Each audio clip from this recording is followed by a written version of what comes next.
few years ago, living in Los Angeles, I'm driving in traffic at 6 o'clock in the morning on the 101 freeway, going to work.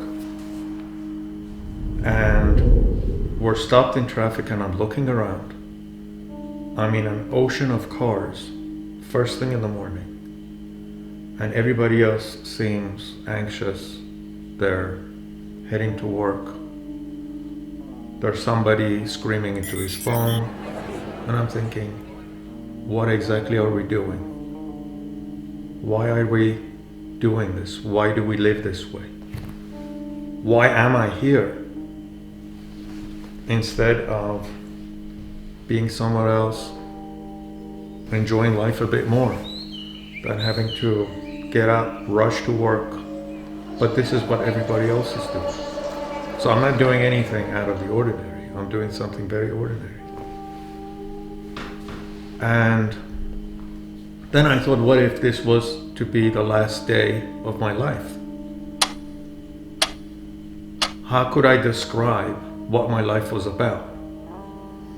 That I spent a lot of time going to work and being anxious, or being afraid of losing my job, not having enough money, losing the approval of my friends, losing my place in society, that I should keep achieving things, I should be able to afford things, I should live in a better house, a better car, provide more so people would approve of me. And so while all of these thoughts are going through my head, I'm thinking this is a high price to pay for whatever it is I'm trying to do.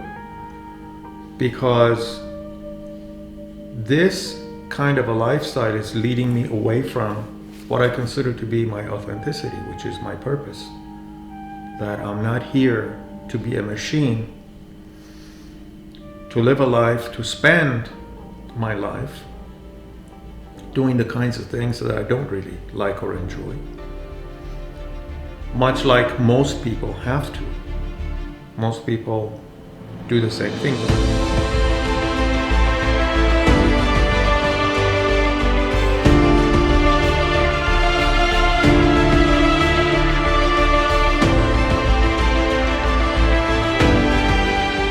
Their standing in society and family, their friends, depends on their level of success. Where does all of this come from? How did we get to the point where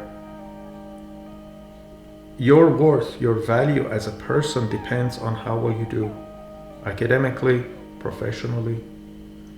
Some people don't get the chance, but the inner voice is constantly asking you if you're headed in the right direction. What are you doing? I guess at the end of someone's life, when you are faced with death, you ask the question again, what was this life about? This person came, lived, suffered, enjoyed, and then died. So what was the point of this amount of time spent between birth and death that we call life? What was the point? The person, the most successful, wealthiest person dies, as well as the poorest, unsuccessful person as well. From the moment we are born, we are taught that love is conditional, that we need to earn love and attention. One of the first things that happen when we go to preschool or school is that this is a competitive environment and that we need to earn and that we need to do better, and we are competing against other people. And if we are not able to do as well in competing against other people or do as well in our studies, we are graded as not doing so well, which is one of the first sources of anxiety. And that kind of environment continues into adult life, where you are supposed to compete and earn your way to do better, no matter where you are or who you are. And so if you are not doing as well as you expect, or as well as it is expected of you, that is a source of anxiety. And if you are not approved of, if you're not accepted, you're being rejected. And the rejection then goes back to the source where it all started, which is back in childhood. This system that we have, this is a new phenomenon. Ever since the Industrial Revolution, this huge migration of workers into the cities, into the big cities, where the population used to live outside of the cities, then the factories and the big industrial institutions needed workers, so the workers had to travel away from home into the city to work. And this schedule of going to work in the morning, coming back home at nighttime, this wasn't the ordinary course of the day for most people. And so they were now turned into something brand new, which was the industrial workforce. And then now, after the Industrial Revolution, now we have the information revolution, which is what the internet is. And that has even expanded the working hours, because now, before, when you used to leave the office, that was the end of your workday. But now you're constantly connected and you're working always. But what if you have the chance now, by just thinking differently, by determining that I don't want to be this workhorse that's only here to work and produce and make money and pay for expenses and have not much time for me or my family or the things I'd love to do. The most valuable thing is the relationships that you have with the people around you. It's not how much money you make. If you have to be away from your loved ones or your family, miss out on your kids growing up because you have to go to work to make money to provide for them, you may be providing for them money, food, shelter, but they're missing out on the biggest portion of all of this, the most important thing, which is you. So I'm not saying don't go to work, don't do anything, sit at home and starve to death. That's not what I'm saying. What I'm saying is don't let the system drown you out of your own life. It seems that there's a never-ending list of items that we need. We always need a better car, we always need more bedrooms, we always need better clothes, we always need this, we always need that. But there is a price that comes with all of this. We exchange our time for money. And money costs something, which is our time. When we are spending so much time away from the real thing in life that matters, which is the relationships and the families and the loved ones, we're missing out. So yes, you have to provide for your family, but not at the expense of your family.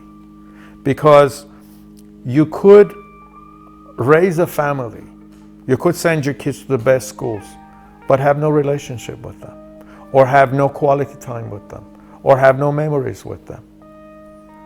Then what did you gain exactly? Was that a meaningful life? Was that worth it? What we don't understand is life is a miracle.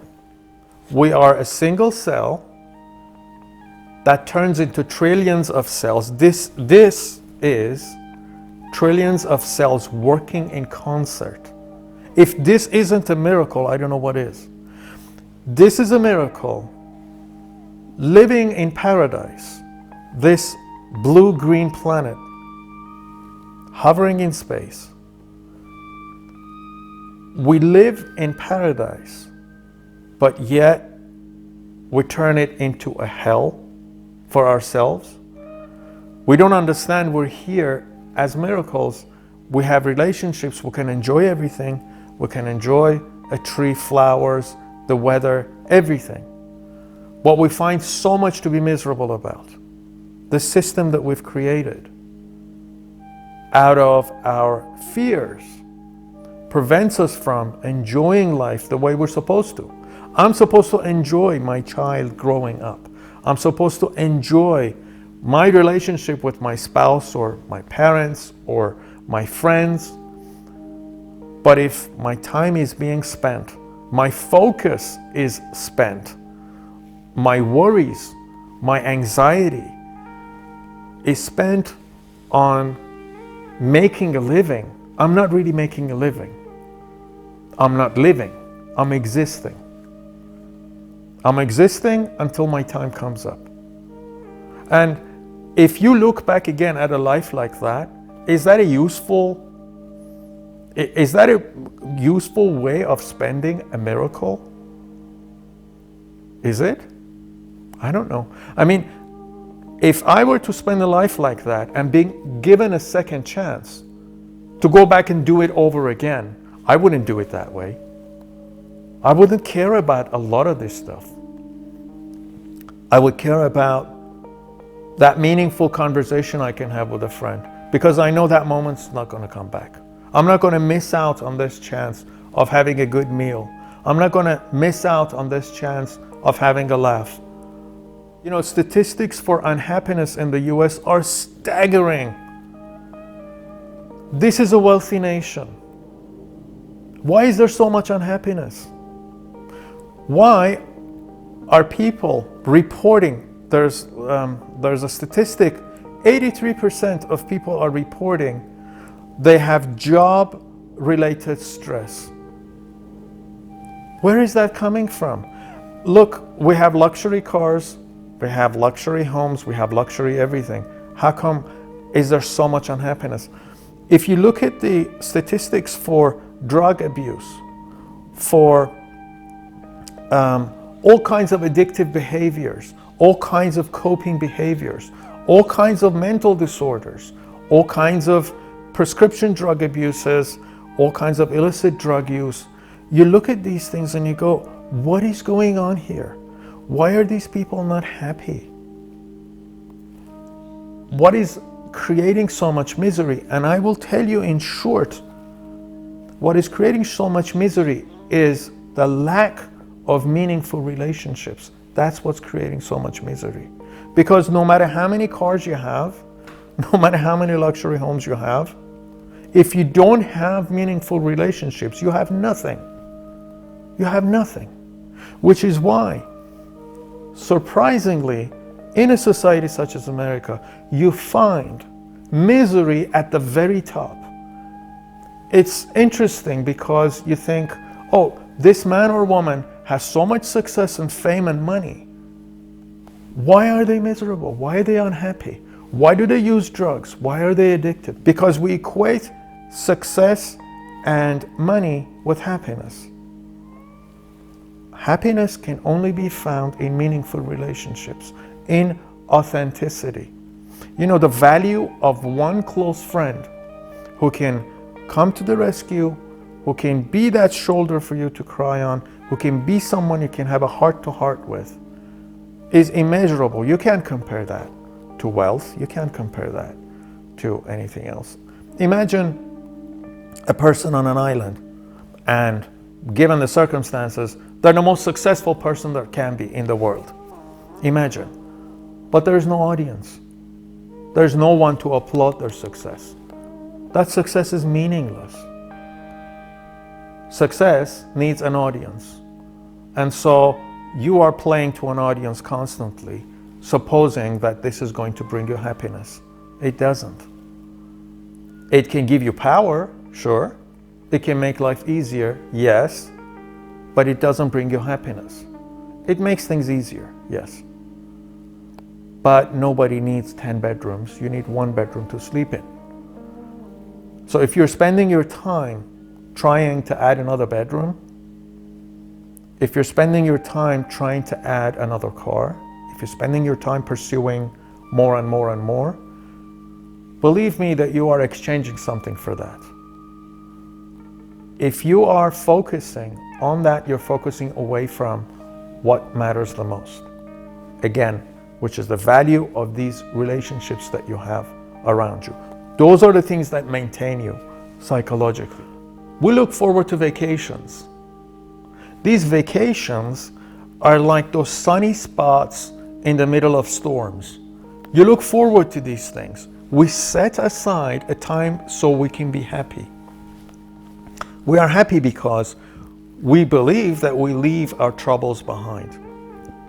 Those troubles are troubles about earning an existence. So we leave work for 2 weeks, for a week, however long. And we go expecting that we are going to be happy because we're not going to be bothered by these other things that bother us all day, right?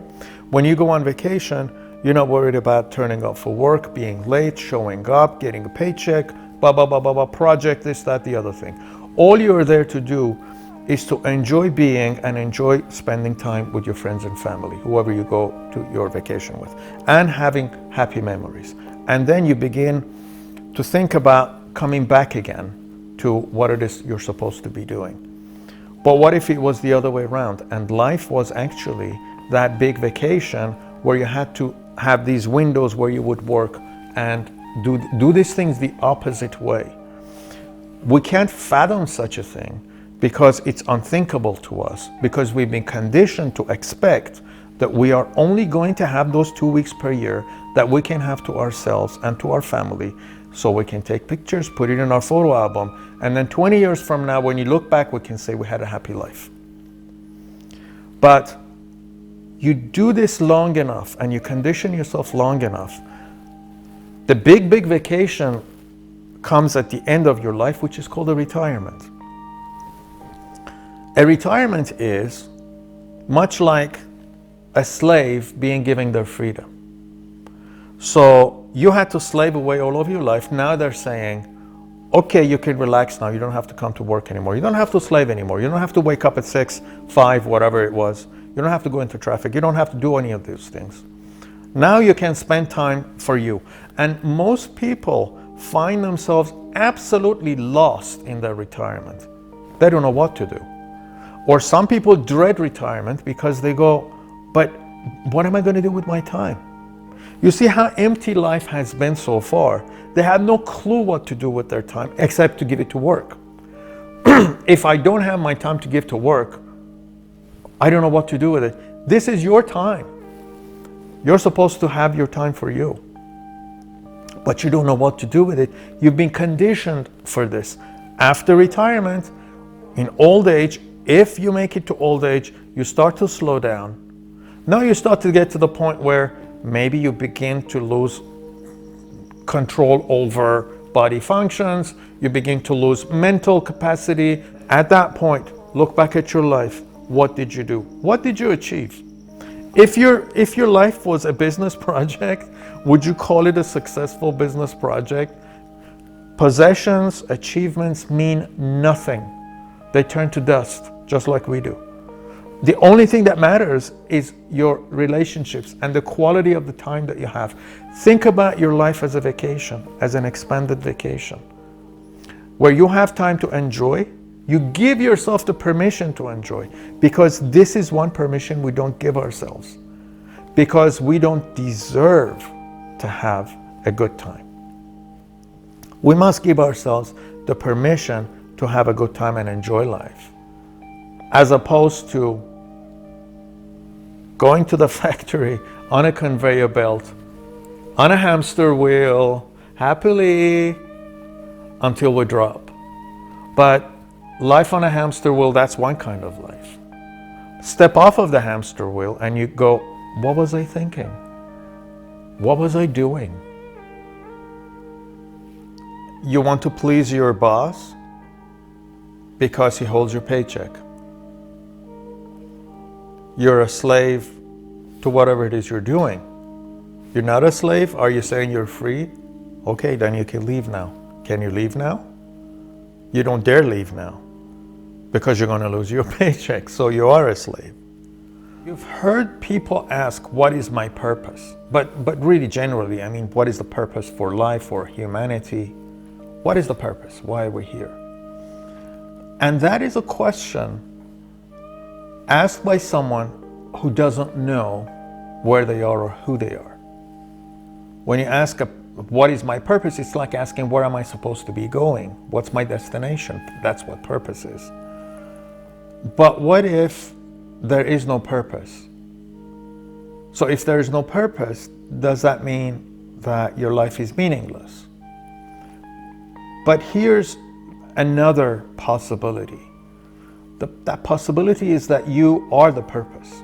You are the destination. There is nowhere else to go. This is it. You have the same purpose as does that tree outside. The tree doesn't have to do anything, go anywhere. It just is. And you just are as well. There's your purpose. I think it's liberating if you come to realize, I have no purpose. There's nowhere to go, nothing to do. I don't need to prove myself to anything or anyone. I just am. I am the purpose. End of story. Now I can go on just being, just like that tree is. What does a tree do? It doesn't do anything. It just is there. And you don't have to do anything either. You are the purpose. You are complete as you are. You are enough as you are. The sun shines. And the sun shines everywhere, all around, right? And we benefit from that. Does the sun mean for us to benefit from what it is? Or is it just, the sun just is? And we just happen to be in its path and we benefit from what it is. So what is the purpose for the sun? Does it mean to shine our planet and warm our planet? Or is our planet in the path of what it is? Being a doctor, being helpful to people, whatever that is, that's a benefit of who you are. It's not a purpose. So you are a compassionate, empathic person. As a compassionate, empathic person, you are just helpful to everybody. So now you have studied, you have become a physician, an empathic, compassionate physician. Now you're going to ask me if becoming a physician is your purpose. Your purpose is compassion, which is who you are. But now you have some extra tools with which to help other people. Because if you were not a physician or you were a mechanic, will that change anything? If you were sweeping the streets, will that change anything? These are just different capacities, different tools in your hand. But your purpose is to be compassionate, empathic, which is what your identity is, who you are. So faith was early science because faith was trying to answer questions that early man had about himself, his environment, etc., etc. This is as the mind began to develop, the mind began to ask why. The mind wanted to know what were these different unseen forces that were influencing his life, that were influencing his well-being, food, hunting, shelter, that sort of thing. And as that started, faith took a position of being able to answer, or at least trying to provide answers to these important questions. Who am I? Where do I come from? What are these forces that are in control, etc., etc.? Abrahamic faiths that began in the Middle East began to give mankind a very specific set of views and instructions on where we come from, why we are here, where we are going, and what is our purpose, and all of those things. The Abrahamic faiths tell us that we are born of sin. God created man and woman in his image in heaven, gave us free will. We disobeyed God, and then God banished us from heaven unto earth. So we are born of sin, and we are here because we need to earn our way back to heaven through the experiences that we have here on earth. So if you're a believer, you will know that you are born of sin. You're behind the 8 ball before you start, sort of. In the tradition of the Eastern religions, and famously the Buddhist traditions, in the Buddhist tradition and also the karmic theory that is involved with Buddhism, you learn that you are here because you are paying for your prior mistakes or errors or crimes or whatever. You're working a karmic death through until you stop resurrecting and incarnating and you return to nirvana, to heaven. So all of these ideologies will tell you that you are here to suffer for one reason or another. So you expect and you accept suffering if you believe in any one of these ideologies. But the truth of the matter is, you don't have to suffer. Suffering is not determined, it's not predetermined. And you must always feel empowered that you're able to do something to alleviate suffering. The problem with karma is that if you believe in that sort of ideology, when you witness somebody suffering, would you want to interfere with their suffering? Because if they are supposed to suffer in order to be able to enter salvation, if you stop their suffering, you're interfering with that greater plan. So you're passing by on the street, somebody's suffering, and you go, I better not interfere because I'm interfering with the greater plan. And so this becomes a self-perpetuating, never-ending cycle of suffering and violence. But to believe that, no, you are able to determine a course of action, you are able to choose, you are free to choose, nothing is predetermined, you're not paying any prior debts for any reason. All suffering, if you can stop it, go ahead and stop it. You're not interfering with anybody's bigger plan. And I think that right along with understanding that you are really a gift of creation, you are a deserving, loving, kind, gentle, capable being, is very empowering to know this, and it will very much positively affect the way you live your life and other people's lives. Why is there suffering? That question presumes that there shouldn't be any suffering. That's an ego perspective question. Why shouldn't there be any suffering? Now, suffering is something that's divided into different parts. An earthquake, we call a natural disaster. That creates suffering. Tornadoes create suffering. But these kinds of things have been going on ever since our planet came into being. In fact, ever since the known universe came into being. These are consequences of natural evolutionary forces in play. The Earth is made up of this core that forces these other plates on the surface to move. They move against each other, and whoever happens to be living on the surface is impacted by these movements. So this is not something that's intended to hurt anyone or anything in particular. There were earthquakes 60 million years ago, 100 million years ago. We weren't there, other creatures were. So this type of thing that we call, I guess we allude to as suffering, because let's say an earthquake or a tornado hits an area where people live, people are killed, and we look at that and go, this is suffering, why is this happening? This is happening because of the natural consequences of evolutionary forces that have been in play ever since the known universe came into being, some 13.8 billion years ago. And so that cannot be looked at as suffering. But there is also another type of suffering that we can look at, which is created by man.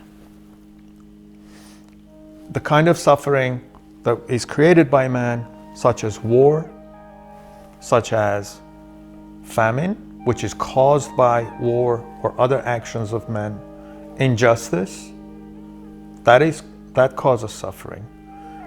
Disappointments that we go through. Sometimes we look at a child with cancer and we go, how can a creator allow such a thing to happen? And the answer to that question is that, again, just as in the earthquake, these are evolutionary natural forces in play. And if you look at this child's cancer, you probably are going to find genetic components that date back to previous generations that just happen to manifest here now. A school of thought such as the karmic school of thought tells you that this is because we need to learn lessons. This is because in previous lives we did something wrong, and here now is a learning opportunity. But what is that child to learn from brain cancer at 3 years old, at 4 years? What is that child to learn? The philosophy of karma, of a never-ending cycle of suffering, is not an answer. It's just basically a philosophy that fails on its face as soon as you put it to a test like that. You cannot explain such a thing. You cannot explain, again, a brain tumor in a child through the karmic philosophy. You can't. It only can be explained through the natural evolutionary forces that bring that child to the world for them to be working in that particular fashion, in that particular way. We are not perfect beings. Life is not perfect. And let's say this topic of cancer, it's prevalent throughout nature. Dogs, cats get cancer. This is just basically something that happens to a living cell. We are made up of living cells. It happens to us, it happens to them. And so there is no question of any suffering or punishment or intended pain being inflicted on anyone because they are good or bad or whatever it is. We ask ourselves, why do bad things happen to good people? And let me paint you this picture of this very, very nice person, this woman who's very charitable, very nice, very kind, loving, giving. And she decides to go on a safari in Africa. She gets on this tour bus and they're touring wildlife. And they make a stop and the driver says, don't get off the bus because it's dangerous. But this nice, lovely woman decides to get off the bus and walk around. There happen to be 2 hungry lions nearby, and they attack, tear her apart, and kill her, to everybody's horror. And you look at that picture and go, but this was such a nice woman. Why did that happen to her? Because it has nothing to do with being nice or not nice. It has everything to do with being in close proximity to 2 hungry lions. And they're looking at you and going, this is food. That has nothing to do with you being good or bad. So the question of why do good things happen to bad people? Well, why do bad things happen to good people? Well, lots of good things happen to bad people too. How do you explain that? Because there really isn't any system in play that decides, oh, you're a good person, so we're going to make sure that nothing bad happens to you. This is a bad person, we're going to make sure that he gets punished. It just doesn't work that way. So all of this system of justice and good or evil or everything else comes from the human mind. We apply these standards and we apply these labels to everything around us. and we judge everything accordingly. And then we get disappointed. Why? Because a mass murderer will die in his sleep of old age. And we go, how is that possible? So now we have to create another place called hell, where we designate this person, for sure they're going to be suffering there forever and ever and ever. We don't know that. We don't know if that's going to happen. So, you know, our sense of justice, our value system needs to align with reality a little bit more, so we're not as disappointed as we are. Because the world doesn't make any sense at the moment with these kinds of philosophies. Bad things happen to good people all the time. But we judge those things to be bad. We judge an earthquake to be bad. We judge a tornado to be bad. We judge a flood to be bad. But these are the things that have been going on our planet for billions of years. The Ice Age happened because of atmospheric conditions. The heat wave happened because of atmospheric conditions. 65 million years ago, when an asteroid the size of an island collided with the Earth close off the coast of Mexico, it wiped out 95% of all life on our planet. 95% of all of the species that lived until that point died. The dominant species, the dinosaurs, completely died away. They were dominant for at least 100 million years. Was that justice? Was it bad luck? Was it bad things happening to good? Was it good things happening to bad? What was that? No, it was an asteroid that was in transit for hundreds of millions of years through space. It could have missed us by this much. It didn't. These are just forces of nature that work. Imagine that you're hovering up above a river and you're watching what is going on down below.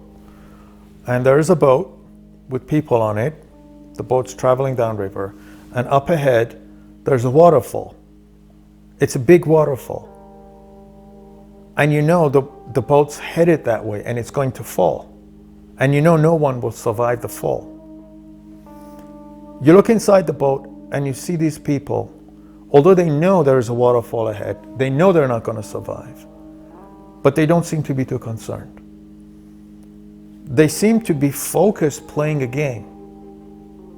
They're playing a game, and by playing this game, they go through an entire range of emotions. They become happy, sad, they hate each other, they love each other, they kick each other, they fight, they make peace. All of these things are going on this boat as it's headed towards this waterfall.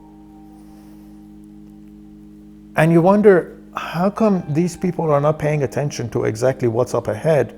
Because if they did, their behavior would change. Because they would be probably nicer to each other. Probably they would be cooperating. Probably they would be. But that's not what is happening. And you see the boat and you watch the boat go and fall off. And everybody dies. What is this game that these people are playing? This game is this life that we have built around us, this system, this what we call the civilization. Any game is a set of rules with an objective. And in that game, there are winners, there are losers. And this is the game that we play all the time while the river of time takes us towards our death. And we are completely unaware of what is going on. Although we know there is death, but we don't really know that there is death because we don't live our lives that way. So we are fully focused on playing this game, and we spend all of our lives trying to win, trying to avoid pain, trying to win approval, trying to all of these things while we're headed towards that inevitable fall. But every now and then you find someone who lifts up their head for a brief moment to think again and maybe to look around and see if there's anything else outside of this game. But the game, unfortunately, consumes all of these people to the cost of them being aware of exactly how much else there is around them, which is the rest of the universe. That this life is not everything that there is. There is so much more everywhere else, except that the game takes all of our attention and all of our focus. We are on a hamster wheel, constantly playing the game of life. Each one of us is a manager of our own game within the bigger game. We are all sitting around the table playing game of Monopoly and rolling the dice. Some of us win, some of us lose. The winners feel good, the losers don't feel good. The winners are rewarded, the losers are punished, and this is constantly what is going on. And we're trying to manage and gauge ourselves within the system to see where we are, how well are we doing. Our happiness looks like this. So when we're doing well, we're happy. When we're not doing well, we're not happy. We're doing well, and constantly just up and down and up and down and up and down. This pursuit of this kind of a happiness is what motivates us from day to day, because we want to be winning. Nobody wants to be losing. So we want to be up there, and we want to do the things that would get us the cookie points that would then get us the rewards. We are that lab rat that constantly is pressing down on this lever to get the pleasurable nectar that comes out, so he can lick it and drink and feel better about himself. The system creates misery, unfortunately. We have the winners, but we also have the miserable losers too. But we focus on the winners because that's where we would like to be. Everybody would like to be there. We idolize the winners, we'd like to be there. We strive, we do everything that we can. We can cheat and lie and do everything else possible just to be on the side of the winners and not the losers. But in doing that, we're missing out on life completely, on what life is. We have created this system which is born out of the wound of rejection, when as little children we are taught that love is conditional, meaning that if you do this, I will love you. If you don't do that, I will not love you. And then you make your way to preschool and school, and they tell you if you get this grade, you're going to be loved and celebrated. Why? Because we're going to give you this badge, and you're going to feel better about yourself. And if you don't do well, you don't get a badge, and we're not going to like you so much. So this system continues to just develop as you get older and you go into your school, you finish school, you're going to professional career and continue doing the same thing. You become a validation seeking machine, because without validation, you really have no worth. As far as the system that we've created, you need to prove yourself worthy. You need to earn points. If you don't prove yourself worthy, if you don't earn your points, you're worthless. You must earn, you must get your stars, you must get all of these things to maintain a certain amount of value. You lose these things, you don't have a value. So you become this, again, validation seeking machine, seeking success after success, or milestone after milestone after milestone after milestone. Why? Because you need to feed this feeling inside of you that you are good and worthy. Because according to the values of the system that we've created, unless you maintain these series of successes, you are not worthy. Some people, they go bankrupt and they shoot themselves. Why? Because all of their self-worth was tied to what they owned. Now that they have lost what they owned, they're worthless. There are two sets of values against which we can measure ourselves. One is the authentic set, and the other is the ego-verse, the civilization set. The civilization set says that you are unworthy until you prove yourself worthy. So you go after achievements and these milestones. But the authentic set of values says that you are enough as you are. And as I explained before, you are a miracle as you are. There is nowhere else that you need to be at, nothing else that you need to do or anything to add. And if you have that sort of a mindset, living your life, knowing that you already are enough as you are, regardless of your achievements or wherever else that you may want to be at, you're always going to be at a much happier level, much more satisfied level than as opposed to the other set of values, which is the life, egoverse, or civilization values that will tell you that you need to do things, to be different things, to get different things in order to add value to yourself.